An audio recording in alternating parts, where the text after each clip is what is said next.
Entertainment की खबरों के साथ फिर से मैं आपका स्वागत करता हूं। नमस्कार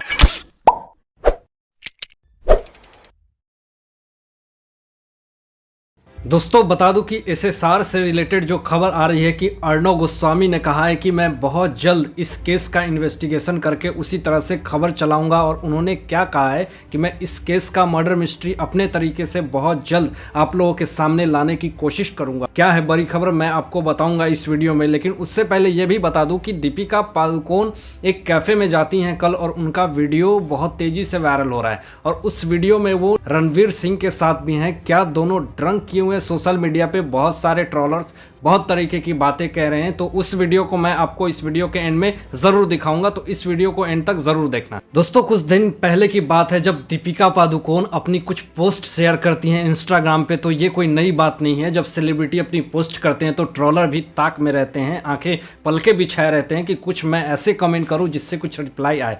उसी में से कुछ दिन पहले की बात है जब दीपिका पादुकोण ने अपने एक पोस्ट को अपलोड करा इंस्टाग्राम पे, तो एक ट्रोलर्स ने खरी खोटी सुना दी और गंदी गंदी गालियां देने लगा, जिस कारण से दीपिका पादुकोण की टीम और दीपिका पादुकोण ने उस रिप्लाई क्या किया। कहती हैं वो कि आपके परिवार को बहुत ही गर्व महसूस होगा। तो गर्व महसूस होने की बात अगर कहती हैं दीपिका पादुकोण, जो ड्रग्स मामले में उनका नाम आता है, एनसीबी की तरफ से इतनी बड़ी उनकी कार्रवाई उनको होती है और एनसीबी के दफ्तर में भी वो पहुंचती है, तो उस समय गर्व की बात कहां चली जाती है। जिस तरह से आज वो ट्रोलर्स को इतना डिफेम करके जो कह रही हैं कि आपके परिवार को बहुत गर्व महसूस होगा। आपको बता दें कि कुछ दिन पहले दीपिका पादुकोण की एक फिल्म छपाक आई थी और उसके बाद दीपिका पादुकोण की कोई भी फिल्में नहीं आई अभी तक। दोस्तों, ये नई बात नहीं है जब रणवीर कपूर को लोग जोकर कहते हैं, और रणवीर कपूर जब उनके हाथों में हाथ डालकर जब उनके साथ चलते हैं, चाहे वो कहीं पार्क हो, चाहे कहीं वो कैफे हो, चाहे वो कहीं फिल्म की शूटिंग हो, और जिस तरह से उनका कॉस्ट्यूम रहता है और इतना ज़्यादा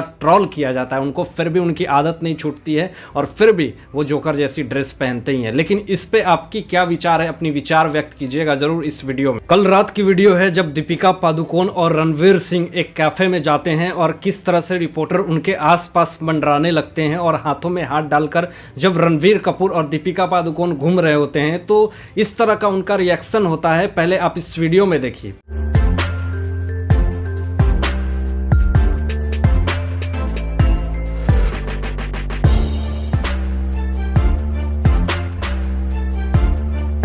कुछ ट्रोलर्स ने इस वीडियो को देख करके ये कहा कि दीपिका पादुकोण लगता है कि ड्रंक की हुई है, लगता है कि ये नशा में है।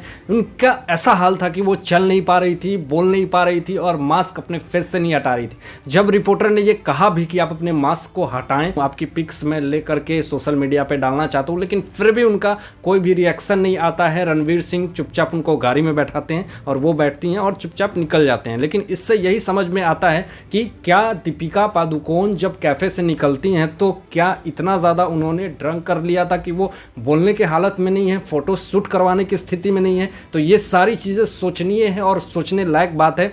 लेकिन ट्रोलर्स ने एक भी चीज़ को नहीं छोड़ा, पूरी तरह से दीपिका पादुकोण को ट्रोल करा और रणवीर सिंह तो आए दिन ट्रोल होते ही रहते हैं। तो ये सारी चीज़ें देख करके फिर से एक बार उनकी पिक्स और उनकी वीडियो सोशल मीडिया पे काफ़ी ज़्यादा वायरल हो रही है और इस तरह से ट्रोलर को एक ऐसा क्लू मिल गया जिस कारण से फिर से दीपिका पादुकोण और रणवीर सिंह टारगेट पे हैं। दोस्तों, कुछ दिन पहले प्रियंका चोपड़ा ने अपनी बुक अनफिनिश्ड जो है वो लॉन्च करी है और उन्होंने उस बुक में सारे अपने जो सफ़र हैं, जो उन्होंने बॉलीवुड से हॉलीवुड की सफ़र कैसे तय करी और कितनी सारी मुसीबतें, कितनी सारी प्रॉब्लम उनके साथ आई, वो सारी चीजें उन्होंने उसमें व्याख्यान किया है। बता दें आपको कि जब हॉलीवुड में काम करने वाली थी प्रियंका चोपड़ा, तो बहुत सारे लोगों को धमकी मिली प्रियंका चोपड़ा की तुम्हारा गैंगरेप हो जाएगा। हॉलीवुड की तरफ जिस तरह से उनका रुझान होता है और उन्होंने काम करा और एक सक्सेस अभिनेत्री बन करके प्रियंका चोपड़ा हॉलीवुड इंडस्ट्री में भी अपना नाम कमाई। लेकिन क्या रीजन था कि वो बॉलीवुड इंडस्ट्री को छोड़ करके हॉलीवुड की तरफ जाती हैं और निक जोनस के साथ शादी करती हैं और वहीं की हो जाती हैं।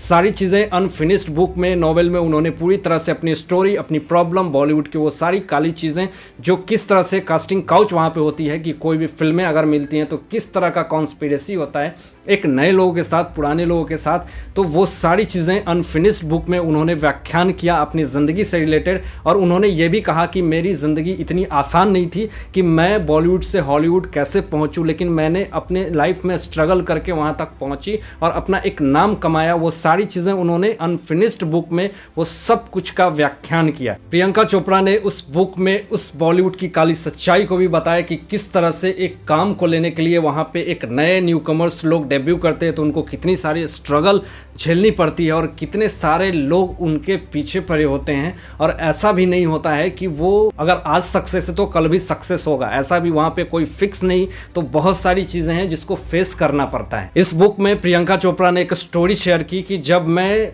10th में थी तो मैं मौसी के यहाँ अमेरिका में रहती थी कि जब मौसी बाहर गई तो मैं अपने बॉयफ्रेंड बॉब को बुलाती हूँ और उसके साथ अपने कुछ मस्ती खेलने कूदने लगती हूँ, जिस कारण से मौसी जब आती हैं तो मैं बॉब को अलमारी में छुपा देती हूँ, जिस कारण से मौसी को शक हो जाता है और अलमारी को खोलने के बाद बॉब उसमें से निकलता है और उसको काफ़ी डांट पड़ती है और उसको मार भी पड़ती है, जिस कारण से मौसी अपने बहन यानी कि प्रियंका चोपड़ा की माँ को बता देती हैं और उस कारण से प्रियंका चोपड़ा इंडिया में आ जाती हैं। दोस्तों आपको बता दें कि जब बॉलीवुड इंडस्ट्री में प्रियंका चोपड़ा आती है तो बहुत सारे लोग उनको सुझाव देने लगते हैं कि आप प्लास्टिक सर्जरी करवाओ। और उसके बाद मैं आपको एक सबसे बड़ी खबर ये बता दूं कि अर्णव गोस्वामी की तरफ से एक बहुत बड़ी खबर ये आ रही है कि अर्णव गोस्वामी कह रहे हैं कि इस केस में 8 महीने से ज़्यादा हो गया एसएसआर को लेकर के और अभी तक इन्वेस्टिगेशन डिपार्टमेंट कोई भी ऑफिशियल स्टेटमेंट नहीं दे रहा है।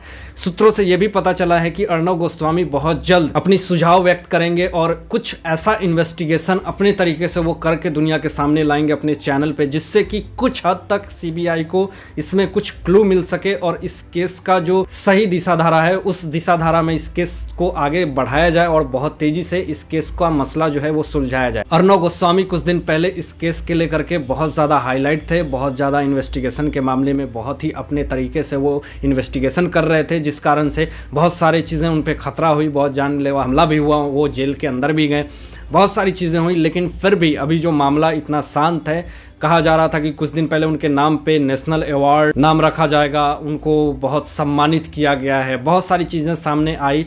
लेकिन अर्णव गोस्वामी अभी खुद ऐसे सदमे में है कि उनका एक खुद रिपोर्टर विकास शर्मा इस तरह से चला जाता है दुनिया से, तो सोशल मीडिया पे बहुत तरह की बातें हो रही हैं, उनकी वीडियो सोशल मीडिया पे बहुत तेज़ी से वायरल भी हो रही है। और उस वीडियो में वो ये कह रहे हैं कि एक सूखी रोटी वो खा रहे हैं, बोल रहे हैं 2 दिन पुरानी है, तबीयत ठीक नहीं है लेकिन फिर भी खाऊंगा, भूख है, बुरा वक्त आता है चला जाता है, वो अपने फैमिली से परेशान है, बहुत सारी चीज़ें डिप्रेशन में वो जी रहे थे। वो सारी वीडियो अभी सोशल मीडिया पे बहुत ही तेज़ी से वायरल हुई। तो इस पे क्यों नहीं कोई भी ऑफिशियल स्टेटमेंट अर्णव गोस्वामी का आता है, ये एक सोचने वाली बात है। सीधा सा एक ऑफिशियल स्टेटमेंट यही आता है कि वो कोरोना से संक्रमित थे, उनकी मृत्यु हो गई। लेकिन सोशल मीडिया जिस तरह से इस बात को उछाल रही है, उनकी वीडियो जिस तरह से वायरल हो रही है, ये देखने में तो यही लगता है कि शायद हो सकता है कि उनके साथ कुछ कॉन्स्पिरेसी हुई है, जो कि सोशल मीडिया पे वो चीज़ घूम रही है। उनकी बहन ने भी बहुत सारी एलिगेशन लगाए कि मेरा भाई उस तरह का नहीं था, उसको एक फैमिलियर प्रॉब्लम थी जिस कारण से ये सारी चीज़ें उसके साथ हुई। लेकिन अर्णव गोस्वामी जिस तरह से उनके साथ हम सफ़र एक भाई की तरह उन्होंने काम करा, उनके साथ उतनी सारी एपिसोड करे, सच्चाई के लिए उन्हें आवाज़ उठाया, तो क्या आज इस केस को हाईलाइट नहीं करना चाहिए? क्या इस केस को कुछ हद तक आगे बढ़ाना नहीं चाहिए? क्या इसलिए कि अर्णव गोस्वामी के कलीग्स थे, वो काम करते थे, कहीं इसको मैं हाईलाइट करूंगा तो हमारी कंपनी की बदनामी होगी? बहुत सारी चीज़ें सोशल मीडिया पे वायरल हो रही है, बहुत सारी चीज़ें लोग पूछ रहे हैं कि क्या है जो अभी तक अर्णव गोस्वामी इस केस पे कुछ नहीं बोल रहे हैं। और बात रही एसएसआर के इन्वेस्टिगेशन और मर्डर मिस्ट्री की, तो बहुत जल्द वो कुछ बड़ा लेकर के आएंगे, ऐसा कुछ सूत्रों से पता चला है। तो आज के लिए बस इतना ही दोस्तों, अपना ध्यान रखिएगा, ख्याल रखिए।